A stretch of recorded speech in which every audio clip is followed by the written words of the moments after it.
Hello everyone, myself Harsh. So the topic for the day is some basic concepts with regard to civil law as well as difference between order, decree and judgment. Let's start about civil law. Civil law is totally based upon the infringement of civil rights. जब भी हमारे civil rights infringe होते हैं तो हम कहाँ भागते हैं? Civil law की तरफ. क्यों? क्योंकि जब भी हमारे criminal rights हमारे साथ कुछ बुरा हमारे साथ कुछ ऑफेंसिव होता है तो हम कहाँ जाते हैं? क्रिमिनल लॉ में. And what is civil? whatsoever is not criminal is civil. जो भी क्रिमिनल लॉ की डेफिनेशंस में नहीं आएगा, उसके एम्बिट में नहीं आएगा, वो सब फॉल करता है सिविल में. टॉकिंग अबाउट सिविल, क्या civil is only about civil law? जितना भी हमारा सिविल डिस्प्यूट हो रहा है, जितने हमारे सिविल राइट्स इन्फ्रिंज हो रहे हैं, क्या उसी पे हमारा civil law which is mainly CPC वो लग रहा है? The answer is no. Section 9 of CPC clearly states कि सिर्फ सिविल नहीं, सिविल प्लस सिविल नेचर के जितनी भी चीज़ें होंगी, जितने भी फंडामेंटल चीज़ें विद रिगार्ड टू सिविल होंगी, वो सारी कवर होंगी in CPC. Civil and civil nature में क्या फ़र्क है देन?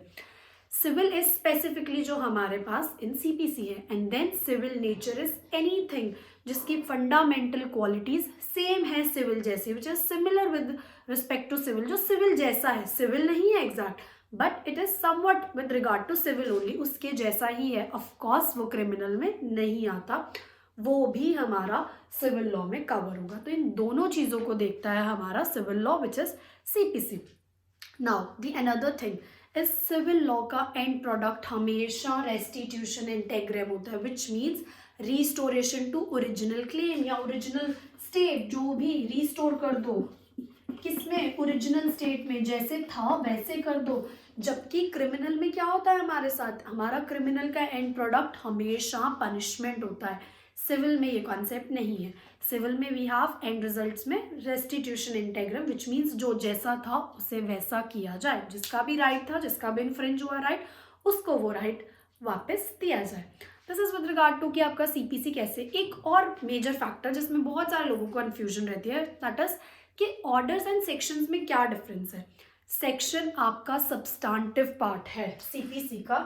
जो सेक्शन वाला पार्ट है that deals with substantive law. Substantive का क्या मतलब होता है? जो हमारे राइट्स देता है हमें, राइट, हमें जो राइट्स प्रोवाइड करता है. जैसे क्रिमिनल लॉ में हमें कैसे पता चलता है ये ऑफेंस है या नहीं, ये चीज मेरे साथ हो सकती है या नहीं? आईपीसी हमारा सब्सटेंटिव पार्ट है, लेकिन उन राइट्स को लेना कैसे? How should I claim it? ठीक है, आपने बता दिया ये मर्डर ऐसे होता है, लेकिन अब कैसे प्रूव करूँ कि मर्डर हुआ या नहीं? कैसे, किसके पास जाऊँ ये बोलने के लिए कि हमारा मर्डर हो, हमारे घर में किसी का मर्डर हो गया या मेरे साथ हर्ट हुआ, ग्रीवियस हर्ट हुआ? How should I opt for justice, right? उसके लिए हमारे पास प्रोसीजरल एस्पेक्ट में होता है CRPC.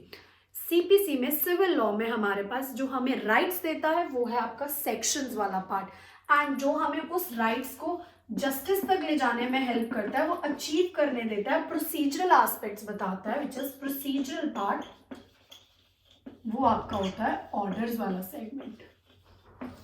Right, I hope you guys are clear कि सेक्शंस एंड ऑर्डर्स में क्या डिफरेंस है. नाउ द सेकेंड कॉन्सेप्ट जिसपे आई हैव टोल्ड कि difference between order, decree and judgment. आपका जो ऑर्डर्स हैं, these are defined under 2 subclause 14, then decree 2 subclause 2, and then judgment which is 2 subclause 9. तीनों में डिफरेंस है. सबसे पहले टॉकिंग अबाउट डिक्री. डिक्री आपका क्रिएशन ही सिविल लॉ का है और कहीं नहीं सुनते. क्या क्रिमिनल में कभी सुना है कि डिक्री आ रही है? नहीं, बिल्कुल भी नहीं. क्यों? क्योंकि क्रिमिनल में डिक्री का कोई कॉन्सेप्ट ही नहीं है. Decree is totally the creation of civil law. है क्या ये डिक्री? सिंपल सी पार्लेंस में क्या होता है, आप अपने डिस्प्यूट्स ले जाते हो, जैसे कॉज ऑफ एक्शन या इश्यूज बोला जाता है कि हमारा ये मुद्दा है जज साहब. बेसिकली उस मुद्दे का, आपके एक मुद्दे में कई सारे मुद्दे निकलते हैं, उन मुद्दों पे जज साहब सुनते हैं एंड एक डिटेल्ड जजमेंट देते हैं. राइट, पॉइंट टू पॉइंट पूरा एक एक पॉइंट पे उसको डिस्क्राइब किया जाता है. फुल फ्लेजेड डिटेल जजमेंट दी जाती है जिसमें दोनों चीजें आपके रेशो डिसिडेंडी विच इज जिसपे मेरी जजमेंट बेस्ड है, and obiter dicta which means the opinion of court, कि जज साहब को क्या लग रहा है, कोर्ट का क्या ओपिनियन था, वो दोनों चीजें कवर होकर एक फुल फ्लेज्ड डिटेल्ड जजमेंट आती है, एक प्रॉपर जस्टिस होता है, उसे हम बोलते हैं जजमेंट। लेकिन अब क्या होता है, सिविल लॉ में बहुत सारी चीजें होती है, देयर आर वेरियस थिंग्स, बहुत सारे ओपिनियंस हो सकते हैं उन पे, बहुत सारे कॉज ऑफ एक्शन हो सकते हैं, बहुत सारे कंसर्न्स हो सकते हैं। तो अब हाउ शुड आई नो कि एक्चुअल में क्या इसका आउटकम क्या निकल के आ रहा है, क्या एक्चुअल में मेरे फेवर में या मेरे अगेंस्ट में डिसीजन आया। ठीक है, आपको पता चल गया आप केस जीत रहे हो, ये हुआ, पूरी कहानी लिखी है, पूरा बताया, ऐसे हुआ वैसे हुआ, ये देखा, ये हमने सोचा ऐसे। तो उसका जो प्रोडक्टिव, जो ऑपरेटिव पार्ट होता है, जो एक्चुअल में ऑपरेट करना है क्या,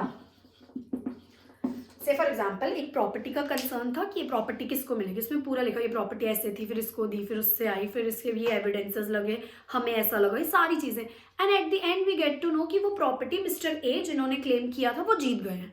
अब उतना पूरा पार्ट जजमेंट का पढ़ना पॉसिबल नहीं होता फॉर दी फर्दर कोर्ट, या आपको जो ऑपरेटिव एग्जीक्यूशन के लिए लगाना हो या अपील करनी हो, तो हमें उस जजमेंट में से, उस फुल फ्लेजेड जजमेंट में से एक ऑपरेटिव पार्ट निकाला जाता है, जो कि आपका सब्सटेंटिव राइट होता है, जो एक्चुअल में मैं जीती या हारी हूं क्लेम का सेगमेंट, उसको हम बोलते हैं दैट ऑपरेटिव सेगमेंट, या वो सब्सटेंटिव राइट जो मैं जीती या हारी हूं, जो एक्चुअल में मेरा राइट है, उसको हम बोलते हैं डिक्री। ये क्रिमिनल लॉ में इसलिए नहीं होता क्योंकि क्रिमिनल लॉ में बातें टू द पॉइंट होती हैं, आपने ऑफेंस या तो किया होगा या नहीं किया होगा, या तो आपको जनरल एक्सेप्शन मिल रहा होगा या नहीं मिल रहा होगा, जस्ट दैट सिंपल।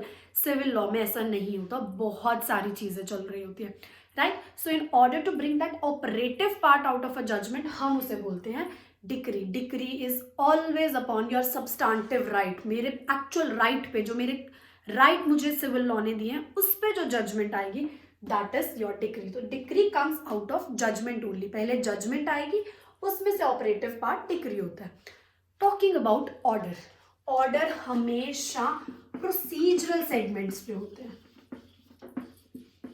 क्योंकि अगर ये सब्सटेंटिव पे होंगे तो डिक्री हो जाती है। अगर मेरे सब्सटेंटिव राइट पे कोई डिसीजन आ रहा है, ऑर्डर भी एक तरह से डिसीजन ही है, लेकिन आपके ऑर्डर्स कभी भी अपीलेबल नहीं होते।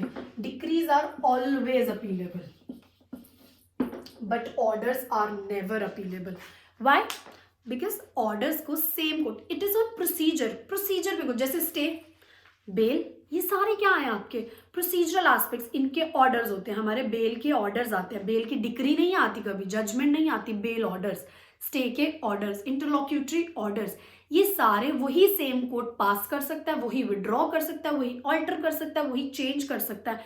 तो फिर अपील की क्या जरूरत है, जब same court can edit that, right. जब सेम कोर्ट उस चीज को बदल सकता है, वो सारी चीजें होती है ऑर्डर्स। ऑर्डर्स हमेशा प्रोसीजरल सेगमेंट्स पे होते हैं, मेरे प्रोसीजरल पार्ट्स पे ऑर्डर्स आएंगे, जैसे मैंने बताया बेल के इंटरलॉक्यूटरी ऑर्डर्स हो गए, स्टे के ऑर्डर्स हो गए, एंड जो मेरा प्रोसीजरल एस्पेक्ट, जो मेरा सब्सटेंटिव एस्पेक्ट होगा, जो एक्चुअल राइट मैंने क्लेम किया होगा, जो मुझे सिविल लॉ देता है वो राइट, वो सारे कहाँ कवर होते हैं, decree. And decree always comes out of a judgment, एक फुल फ्लेज्ड डिटेल्ड एनालिसिस होता है, each and every point discuss किया जाता है, जो भी आपके कॉज ऑफ एक्शन थे, इश्यूज थे, वो सारी चीजें, एंड उसका एक जो ऑपरेटिव पार्ट है कि एक्चुअल में ये एग्जीक्यूट करना है, मेरी कहानियां नहीं, मेरे ओपिनियंस थोड़ी एग्जीक्यूट करेगा एग्जीक्यूशन कोर्ट, मेरा जो एग्जैक्ट राइट एग्जीक्यूट होना है, that comes under decree, so that easy हो जाए। And order is on your procedural things, की जैसे प्रोसीजर के रिलेटेड, चलते ट्रायल में, चलती प्रोसीडिंग्स में ये करना है, वो करना है, उन सब के लिए हम ऑर्डर्स पास करते हैं। And this is non appealable,